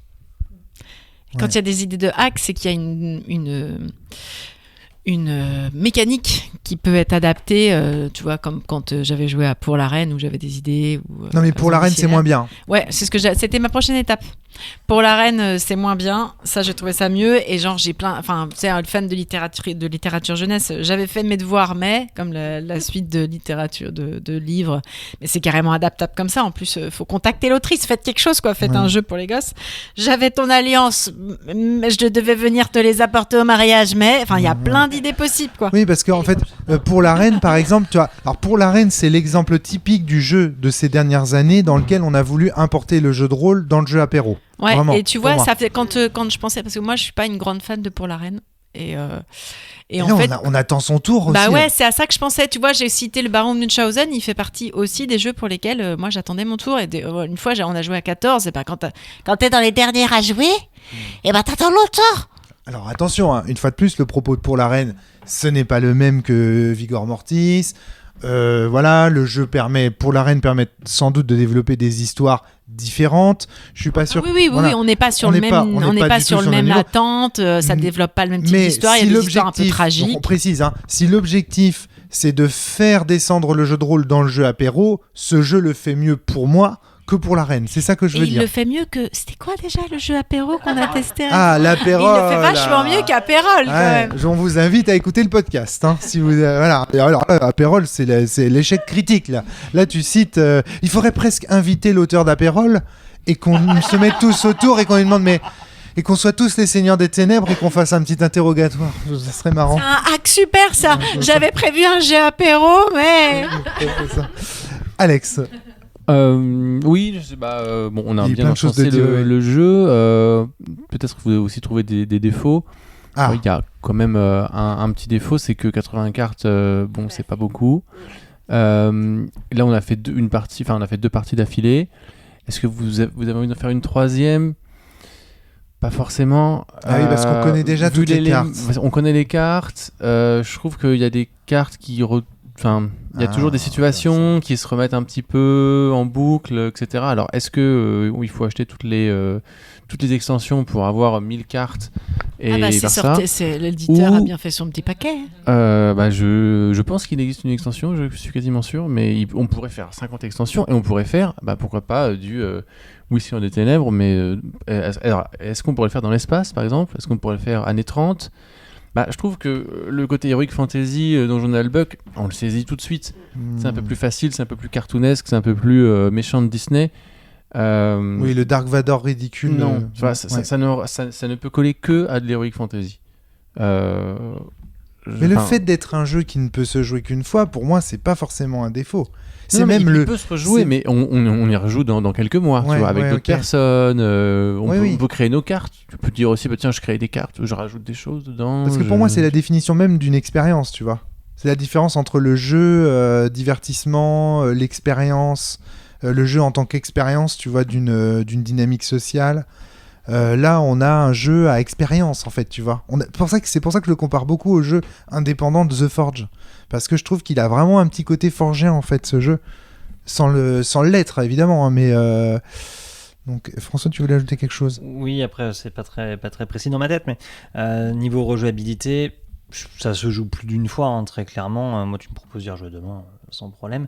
Après, le truc qui peut être intéressant, c'est pourquoi pas en faire un jeu à contrainte. C'est-à-dire que quand tu as certaines cartes, ou tu t'interdis de faire certaines associations d'idées que peut-être qu'on aurait trop faites, ou enfin, j'ai pas d'exemple très précis, mais tu vois, ça pourrait être ça rendrait le jeu pas plus difficile, mais un peu différent peut-être. G. Et en même temps, je trouve que tu vois, là, on a fait 2 parties et on n'a pas eu du tout le même scénario. Parce qu'en fait, le premier scénario, on a réussi à partir tout de suite avec ce chariot à roulettes crevé. Alors que le deuxième, les premières cartes sorties, en fait, on était presque dans une impasse. On a eu du mal à rebondir, à sortir quelque chose. Et donc, tu vois, alors malgré qu'on ait vu toutes les cartes sur le premier, moi, je t'avoue qu'à la fin, j'étais contente que ça se termine parce que mes 3 cartes, je ne savais pas quoi en faire. Et je me suis dit, si on me donne la parole, là, je ne sais pas quoi faire. Flavie ? Ouais, autant dans le premier scénar, en fait, en gros, les mignons, ils ont sans arrêt essayé d'aller vers une tour pour aller choper la princesse. Au final, ils y arrivent pas. Donc à la fin, ils trouvent une meuf dans un donjon. Ils font tiens, Seigneur des Ténèbres, ça marche, ça ? Non. Alors que dans le deuxième, en fait, à la fin, on sait toujours pas où est passé Excalibur. En fait, si je réfléchis à ce que vous m'avez raconté, en gros, elle est chez mon pire ennemi maintenant, et c'est la faute, même pas vraiment la faute d'Alex, mais c'est lui qui a tout pris, quoi. Et en fait, c'est un peu rigolo parce que à la fin, ce que tu racontes, moi j'ai senti qu'en fait on était dans une impasse, c'est pour ça que j'ai mis le 3e aussi jeton. Oui, c'est vrai qu'on n'a pas, tu disais vraiment ça justement tout à l'heure, on n'a pas envie que ça se finisse, et la première partie c'était plutôt bon, on n'a plus de cartes donc on va essayer de tomber sur un coupable. La deuxième partie, on aurait pu continuer l'histoire, mais quelqu'un s'est fait punir avant. Donc il peut avoir des fins de parties différentes. Alors j'ai essayé quelque chose à un moment donné. Comme je voyais que ça partait un peu dans le foutraque, on était quasiment dans le rêve à un moment donné. C'est-à-dire, c'était des associations. Parce qu'évidemment, on joue des cartes. Certaines voulaient jouer beaucoup de cartes. Du coup, à la fin, ça devient... Oui, mais alors on a pris une échelle pour aller dans le dragon, qui prenait le train pour aller dans la rivière. Et là, on sent une espèce d'association d'idées qui tourne au Alice au Pays des Merveilles, oui. Donc au rêve, en fait. À un moment donné, je me suis dit, il est où le lapin blanc ? Quand est-ce qu'on croise le lièvre de Mars ? Enfin, voilà. Et il y avait vraiment un côté comme ça. Et à un moment donné, j'ai voulu recadrer. C'est pour ça que je me suis levé et que j'ai dit non, en fait, les gars, Excalibur, elle est là. Et en fait, je voulais qu'on reparte sur autre chose. Tu vois ce que je veux dire ? Comme pour... Bon, allez, on oublie comment on est arrivé là, mais c'est ça qui compte. Et ça n'a pas marché. Et ça n'a pas marché à ce moment-là. Flavie ? Je pense à ça, de ce que tu racontes. En fait... La personne plus jeune en fait avec qui on a joué. T'as dit Soren. Ouais, j'ai dit Soren tout à l'heure. Oh là, bon Soren. Quand on a joué avec Soren. Il jouait systématiquement toute sa main. Ouais. Je pense que pour jouer avec des enfants, il faudrait mettre un maximum de deux cartes excuses. C'est vrai qu'on n'a pas joué avec cette règle de distribution des cartes. On s'est donné la permission de piocher des cartes quand on voulait. Alex, je sais, toi, tu avais dit qu'il y avait une règle un peu tarabiscotée. Oui, il y a une règle un peu... on ne peut reprendre une carte histoire que si on se fait accuser par quelqu'un. Donc on reste avec 2 cartes que j'ai toujours pas compris d'ailleurs et que j'ai préféré ne pas jouer. À mon avis, il y a 2 raisons à ça. C'est une question d'attrition en fait, des cartes de façon à les rendre impactantes lorsqu'elles sont jouées. Et aussi... une intention des auteurs et autrices, je pense, de raccourcir les temps de la partie. C'est-à-dire de se dire, ok, oui, Seigneur des Ténèbres, ça peut être quelque chose de très rapide, ça peut se jouer en 1/4 d'heure, 20 minutes, on abat toutes les cartes, l'attrition des cartes est importante. Là, le fait de piocher des cartes, au final, j'ai trouvé que c'était un défaut de cette partie. J'en ai pas parlé parce que je sais que c'est pas le dispositif original, mais c'était un défaut de cette partie pour moi, parce qu'en fait, ça les rendait moins impactantes. Comme on en a beaucoup, pléthore, quand on les montre, en fait, il y a moins cet impact de « Waouh, il a joué une carte, elle a joué une carte, ça c'est une proposition importante, il va falloir qu'on tourne autour. » Là, du coup, c'est ça, à mon avis, qui fait que la deuxième partie vire au Alice au Pays des Merveilles. Ouais. C'est qu'il y a trop de cartes, trop de données, trop d'infos, et ça part en couille, en fait. Donc, je pense que c'est pour ça. Ils ont voulu faire un système d'attrition des cartes qui donne l'intérêt, quand quelqu'un n'a plus de cartes, qui donne l'intérêt aux autres de l'accuser pour encore avoir une dynamique de comment on donne la parole. On donne la parole comme on se donne des cartes, en fait. Si tu me donnes la parole, tu me donnes une carte à jouer. Tu vois, on est comme Trump et Zelensky dans le bureau. Vous n'avez plus de cartes à jouer, tu vois. Il y a un côté comme ça. C'est des cartes à jouer au sens de... C'est des arguments. N'oubliez pas que ces cartes s'appellent des excuses. Ce qui était aussi une carte au tarot, d'ailleurs. qu'il y a une référence indirecte à ça. Claire, tu voulais Quand on a expliqué cette règle justement de récupérer une carte par l'accusation, j'ai tout de suite pensé moi à Zombie Cinéma, où effectivement pour pouvoir jouer il faut passer par le conflit. Exactement. Et je me dis que oui, c'est une manière de soutenir le conflit dans le jeu, parce que nous on a moins fait, on passait la parole en fait. Oui, tout à fait, c'est ça. François. Et c'est peut-être pour ça qu'on se soutenait plus aussi. Parce que du coup, tu peux, entre guillemets, gâcher une carte pour aider ton collègue en face, alors que le but du jeu, c'est plutôt de l'enfoncer normalement. Exactement. Et c'est pour ça qu'on a peut-être eu cette solidarité immédiate et implicite autour de la table. Et peut-être aussi qu'on a eu plus d'interactions que dans une partie ordinaire du jeu. C'est-à-dire que, au sens où, tu sais, ce truc de on n'est pas dans un couloir, peut-être que l'attrition des cartes aurait tendance à rendre le jeu un peu plus corridor, je pense, et à avoir un peu moins de réaction. Mais si les joueurs, les joueuses sont disciplinés, c'est-à-dire tant qu'ils n'interrompent pas vraiment la personne, je pense que les rires, ah oui, tu dis ça, mais bon, plus tard on en verra. Tu vois, je pense que tout ça c'est accepté en fait tacitement. On a le droit parce qu'on est une assemblée autour d'un grand méchant, on doit lui plaire. Puis ça change pas le récit. Non, ça change pas le récit. Voilà, c'est ça. Exactement. Donc tu vois, pareil là, c'est vachement Maelstrom aussi ça. Le fait de donner des éléments verbaux ou non verbaux qui valident tacitement les propositions qui sont dites. Le fait de regarder quelqu'un en souriant, c'est une façon de valider une proposition, de la faire entrer dans le contenu fictionnel malléable. Sur la première partie, on l'a fait assez vite, le petit Fayot. Fayot, voilà, alors tu vas... On a joué aucune carte, mais voilà, c'est vrai qu'on joue aucune l'a carte, fait beaucoup mais sur la première partie. voilà, on se donne le droit de le faire. Et je pense que c'est effectivement très important. Je suis impressionné. Parce que vraiment, moi je l'attendais comme un Il était une fois. C'est vraiment l'époque là en plus. Il était une fois, Elixir, tu vois, des jeux de ce type-là. En tout cas, ça en a la forme. Et puis moi, j'ai vraiment passé un bon moment. Et en fait, c'est un jeu excellent, quoi. C'est vraiment excellent. Donc, merci beaucoup, Alex, de nous avoir amené le jeu.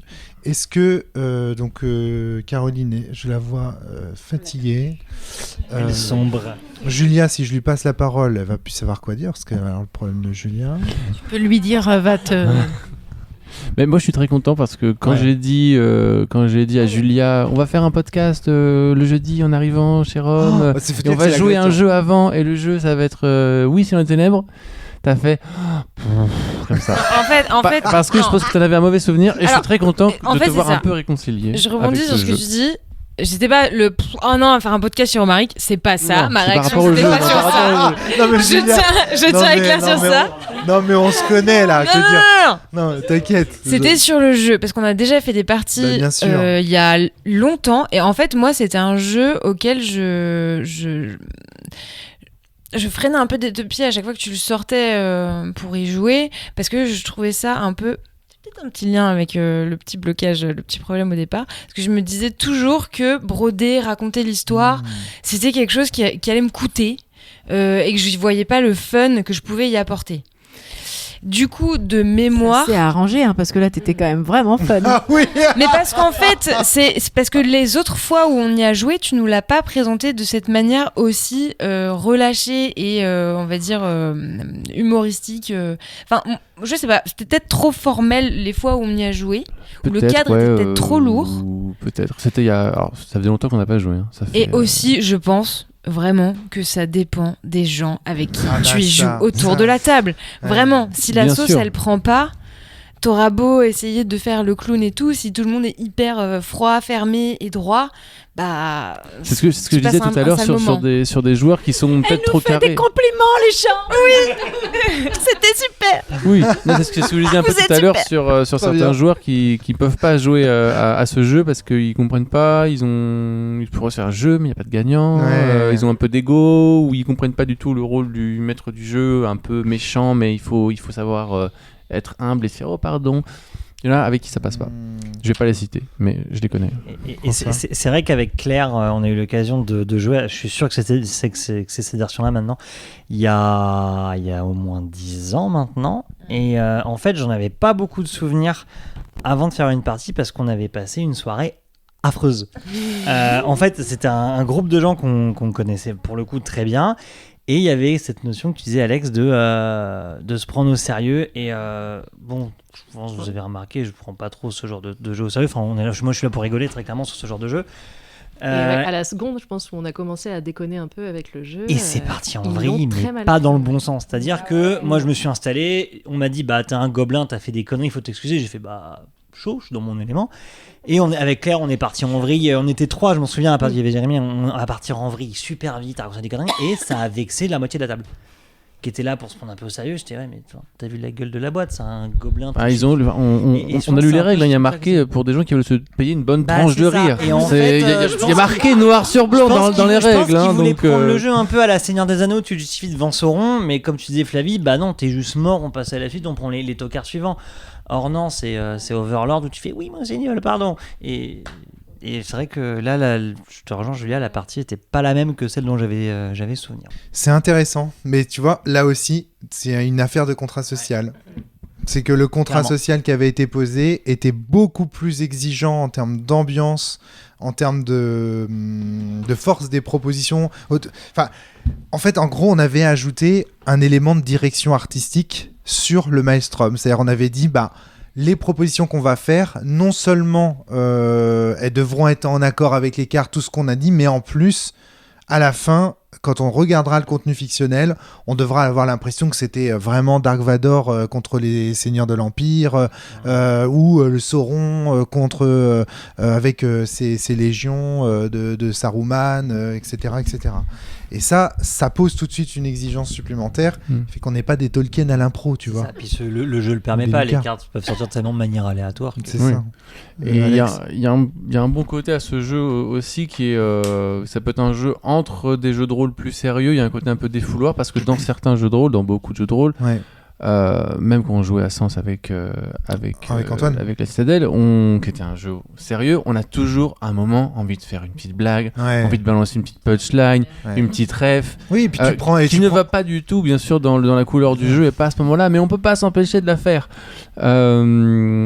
Et où on joue un jeu de rôle Heroic Fantasy, ah là là, on a envie d'être dans le cliché, mais bon, c'est pas ce qu'on nous demande à ce moment-là. Là c'est trop bien parce qu'on se lâche, on raconte des trucs nuls, on prend des accents, on dit ah il y avait des gobelins, des machins. C'est vraiment du donjon de Nullbuck et c'est exutoire, tu vois, par rapport à des jeux de rôle qui te demandent un peu du sérieux et si tu dévies, le maître du jeu peut te dire oh non s'il te plaît, là on est sérieux, reprends-toi, tu vois.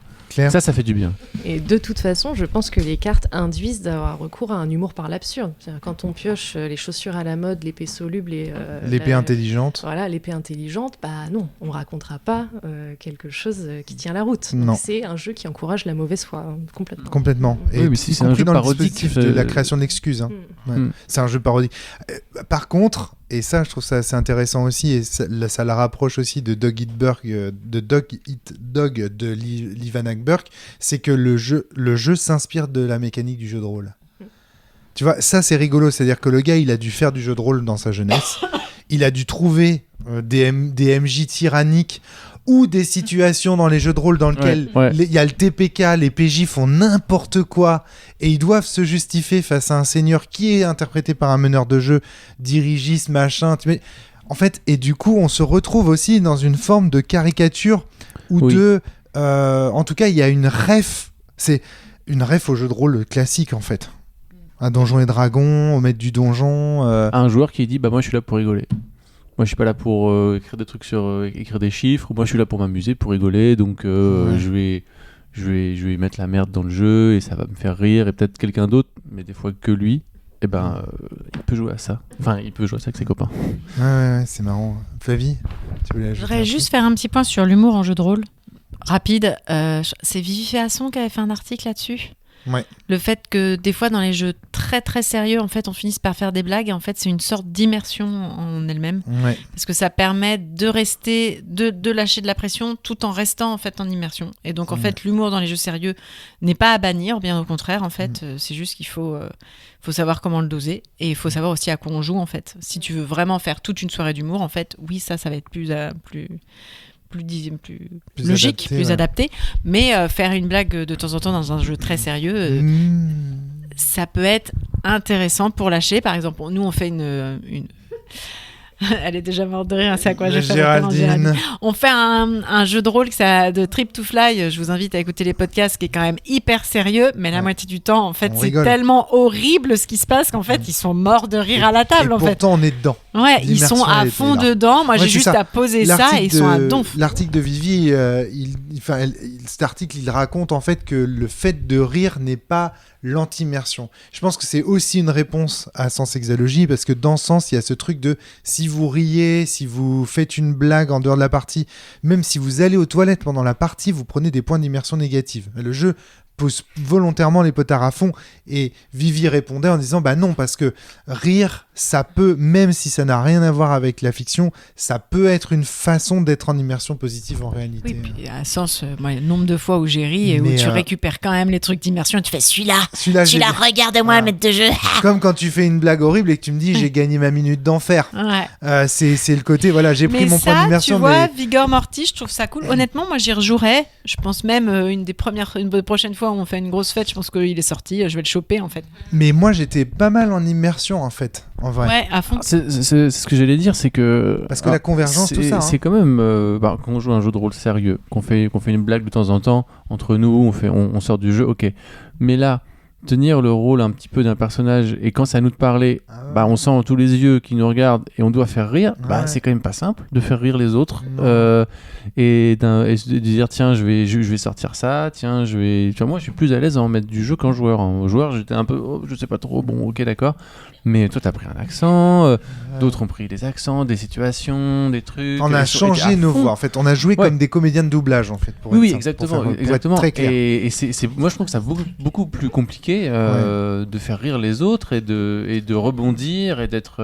Mais tout le monde dans l'a la pas fait. narration. Non, tout le monde l'a pas fait. Tout le monde mais, l'a pas fait. Il y a une des bonne gens partie. Une bonne partie. Ouais, une bonne partie, mais tout le monde n'a pas été dans la comédie. Non, parce que c'est pas forcé et tu peux t'amuser en regardant quelqu'un qui fait ça. Mais... Soren et Claire, j'ai pas trouvé qu'ils étaient dans la comédie. Alors que pourtant, tu vois, moi, Claire m'a beaucoup fait rire en tant que maîtresse de jeu. Ça veut rien dire. Parce que justement, elle avait un comique de répétition extrêmement froid, qui était très très drôle, en fait, comique à froid, super.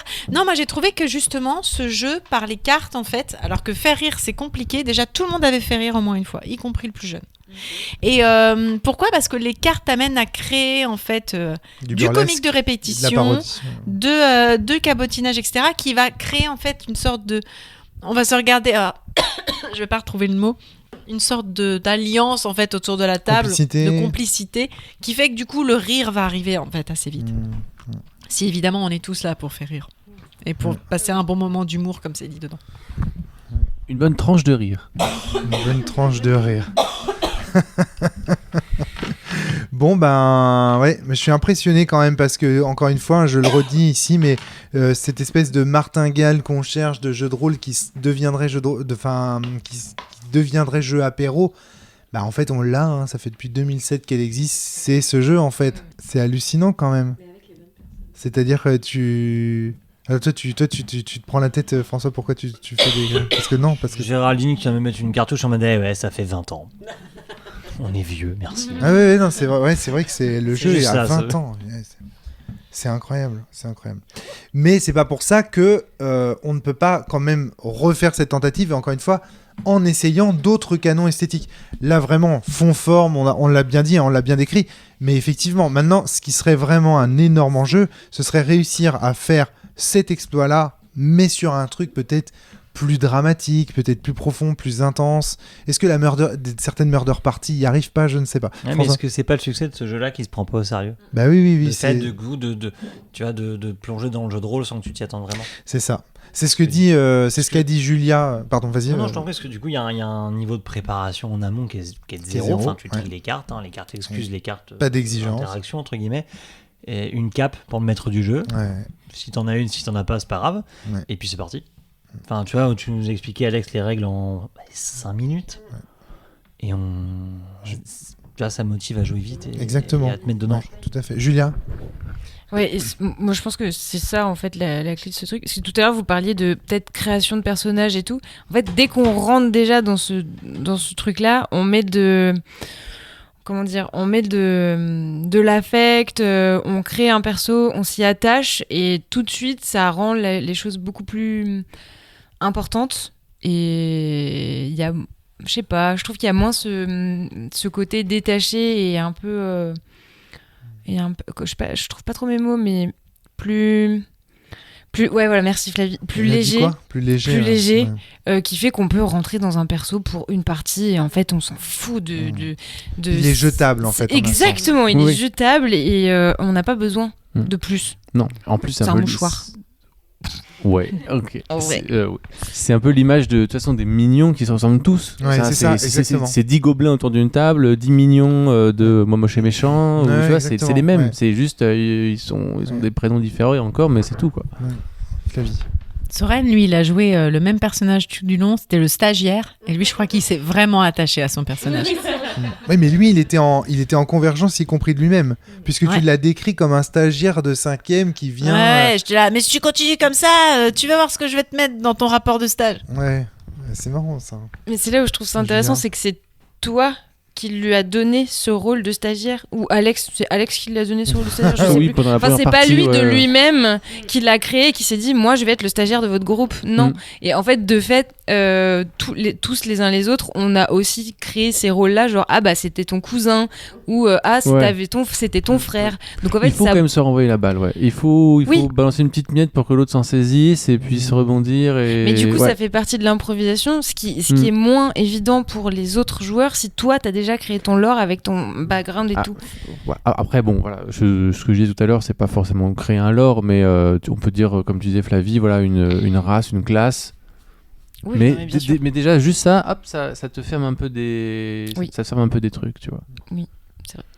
Et puis les cartes aussi, et le fait qu'on veuille jouer nos cartes, ça fait qu'on doit toujours presque réinventer des nouvelles directions. Et donc, dans le fond, si l'un d'entre nous dit un truc pas intéressant, obscène, malaisant, tu sais, c'est les 3 fameux trucs du blocage de... Bah, c'est pas très grave, en fait. Tu vois, c'est pas dramatique, quoi. Tu vois, c'est pas... C'est ce qu'il y a... Oui, on a eu de l'obscène, c'est ça que... Mais ça nous plaît bien. La première partie, t'as loupé un bout de la première partie. Entre moi et Flavie, niveau obscène, je suis plutôt... Entre obscène et malaisant, laisse tomber, on est allé au Potter à fond. Okay. Entre les succubes, les machins... Ouais, il y a des cartes qui sont clairement faites... mais moi, je me suis tapé que des cartes hyper suggestives avec des meufs dessus, j'étais là... Bon, bah, Igor, il va être pervers. Et hop, personnage. Là aussi, le jeu, il a son âge, hein, male gaze total sur le jeu. Hein. Clairement, les filles qui montent, les meufs qui sont représentées, elles sont toutes en petite culotte et en soutien-gorge. Les hommes, ils sont en armure et bien couverts. Il n'y a pas un prince charmant, un peu blond, un peu torse nu, il n'y a pas quoi. J'ai regretté le Conan en slip, il n'y a pas de Conan en slip. Conan en slip. Là, ça, c'est vraiment dommage parce que quand même, merde. Mais tu pourrais créer tes propres trucs, tu pourrais très bien créer des extensions toi-même. Conan en slip ou un pot de panthère. Je veux des hommes huilés, je veux quelque chose. Je veux quelque chose qui me rappelle Shiryu. Moi, je suis d'accord. Hein. La sexualisation, si ça inclut les hommes, dans la mesure où je suis une bonne vieille cisgenre, ça me pose pas de problème. Non, mais voilà, tu vois, je veux dire, le jeu, il a son âge aussi de ce point de vue-là. Puisque tu cherchais des critiques négatives, Alex a formulé au jeu. Oui, alors, s'il y en a des critiques négatives, il n'y a pas que le male gaze dans les cartes. Hein. Il y a aussi un petit peu de racisme, on va être très clair. Hein. Je pense qu'il a... j'ai pas vu. Je pense que le seigneur asiate, t'es là, le sorcier occidental. On a joué dans Tintin. Enfin, Attends, pardon. Tu te fous de ma gueule. Il y a le sorcier oriental, qui est un gobelin, mais avec des yeux bridés, quoi. Mais je croyais que ça venait de vous. Non. Là, je voulais pas en parler dans le podcast. Je dis bon. Il a quand même son âge. Faudrait voir pour le refaire. Ça vient du jeu en fait. Non, mais on n'est pas raciste de base en fait. Hein. Quand on décrit le truc, c'est que t'es là. Bon, alors comment je le décris ? Bon, c'est parce qu'il y a le sorcier oriental. Oh putain. Ah oui, d'accord. Viens voir la carte. On dirait les personnages dans Lucky Luke. Fais voir, attends, fais voir. On dirait lip pressing, c'est ça ? Ouais, Lucky Luke aussi, c'est pas délire. Mal. Mais par contre, tu parlais de refaire le jeu, je regardais sur Romaric. Ah oui, d'accord, ok. Ah oui, donc là, en plus, il a un nom, Nia quelque chose. Ah oui, là, c'est nickel, 100% résultat. Tu disais un truc intelligent, Oui, François. oui. Pour une fois. Non, Flavie parlait de refaire le jeu, mais tu m'as envoyé il y a quelques jours la photo du jeu auquel on allait jouer, donc qui était ça, mais c'était pas cette version-là, c'était une version vert, c'est marqué édition vert ou je sais pas quoi. Okay. Et il y a une autre édition qui est rouge. En fait, ça se trouve, c'est peut-être le jeu remis au goût du jour aussi. Alors, peut-être avec moins de. Oui, parce que toi, tu disais en rigolant, en préparant le podcast, que tu avais joué à la version rouge. Mais oui, parce que moi, je me souvenais comme dans Pokémon, il y a deux rouge, tu vois, et c'est ou alors, il y a peut-être des persos en plus, tu vois. Si ça se trouve, il y a des personnages en plus. Mais voilà, tu vois, là, par exemple, il y a la photo que tu avais envoyée, c'est pas du tout le même, même le même design, même chara-design. C'est vachement plus moderne en termes de dessin. Bah voilà, et si ça se trouve, bah, c'est peut-être un peu moins. C'est Matago. Matago, oui, donc ça doit être ça. Ça serait deux versions essayées, tu vois. Ça se trouve, il y a des cartes différentes et peut-être un peu moins de personnages dénudés. Ouais. En tout cas, pas au-delà de toutes les critiques et de toutes les limites qu'on a sur l'emballage du jeu, moi, ce que je vois surtout et ce qu'on analyse surtout à la cellule, c'est d'abord le dispositif. Et ce qu'on peut dire là, c'est qu'en termes de dispositif, c'est un succès critique. Après, alors là, ils sont en train de s'échanger les cartes les plus racistes et les plus dégueulasses. Mais moi, je vais les voir aussi, là. C'est scandaleux. C'est la même. C'est juste que c'est tellement outrageant que t'es là. Pff, mais Monsieur Tintin, quoi. Enfin, c'est quand même bien de le préciser à la fin de cette émission, parce que je pense que les gens ils vont se dire, oh, la cellule a trouvé ce jeu trop bien et tout. Ils le prennent, ils font, ah oui, d'accord, ok. C'est vrai, c'est toujours des trucs à remettre dans le contexte d'une époque aussi où on faisait moins attention à ce genre de choses. Mais c'est pour ça qu'en fait, à un moment, je te dis, moi, quand je me suis tapé dans ma main toutes les cartes avec des nanas dénudées, j'étais là, mais j'imagine la personne qui s'est tapé la carte limite aussi, t'es là. Bon, bah, on va décrire ça. Mais je me souviens qu'au départ, tu voulais ajouter un truc, pardon. En fait, je me dis qu'en même temps, on est des gobelins. Donc du coup, c'est pour ça que c'est que des femmes qui sont dénudées et tout. Je pense que les personnages sont volontairement masculins. dans le truc. Je pense. Ok. Les mignons. Les mignons sont masculins, ouais. Ok. Et puis tu sers le maître des ténèbres aussi. Oui, d'ailleurs, quand tu l'as joué... C'était la maîtresse, moi. Alors voilà, tu as choisi de la féminiser. Mais dans la base... Je l'ai féminisée, ouais. Et d'ailleurs, à un moment, j'ai beaucoup aimé. L'un des mignons a dit que j'étais la déesse des ténèbres. J'ai dit, ça c'est bon, ça c'est validé. Si t'avais eu un jeton, je te l'aurais enlevé. Mais t'as dit ça d'ailleurs, je t'enlèverai un jeton. Et finalement, tu l'as pas enlevé. Hein. Ouais, bon. Elle avait commis une bêtise beaucoup trop forte. D'accord. Oui, ce que je voulais dire aussi, c'est que c'était une époque où il y avait, dans mon souvenir en tout cas, les jeux de société, de plateau comme ça, étaient beaucoup pratiqués par joueurs de Magic / joueurs de jeux de rôle. C'était pas encore aussi démocratique et démocratisé qu'aujourd'hui, et donc c'était un peu. Tu sais, dans le jeu de société actuellement, c'est pas encore hyper démocratique. Si. Moi j'ai joué récemment à un jeu et je peux te jurer qu'à un moment j'ai fini par dire.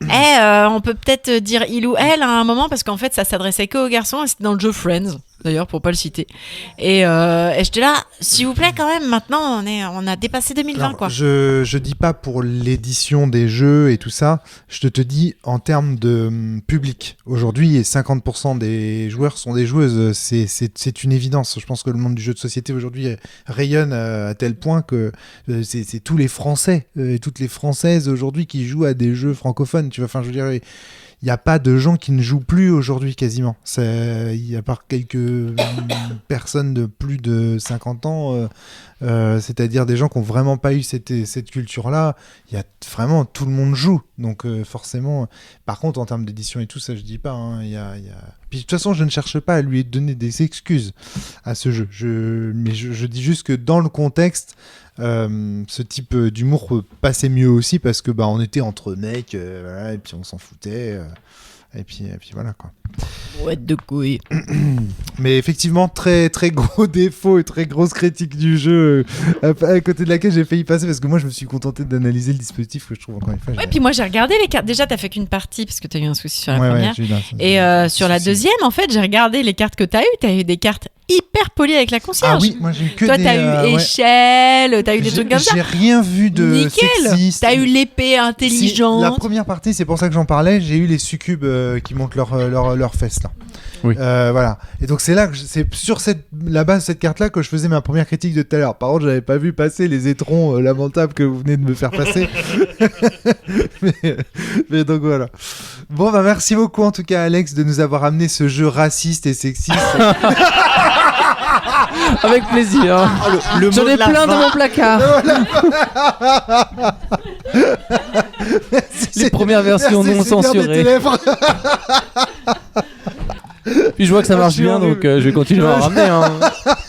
Il y a un public. La prochaine fois, on joue à quoi comment ça s'appelle déjà Globalement, tu peux choper tous les jeux d'avant 2010, hein, t'inquiète. Hein. Mais non, aujourd'hui, il y a les mystères de Pékin. Blanc-Manger Après, Coco on est bien. et tous ces trucs-là. C'est des dispositifs beaucoup plus récents. Attention, regarde bien. Là, je n'entends rien. Je refuse d'entendre parler de ce genre de jeu. Voilà, ok, d'accord, très bien.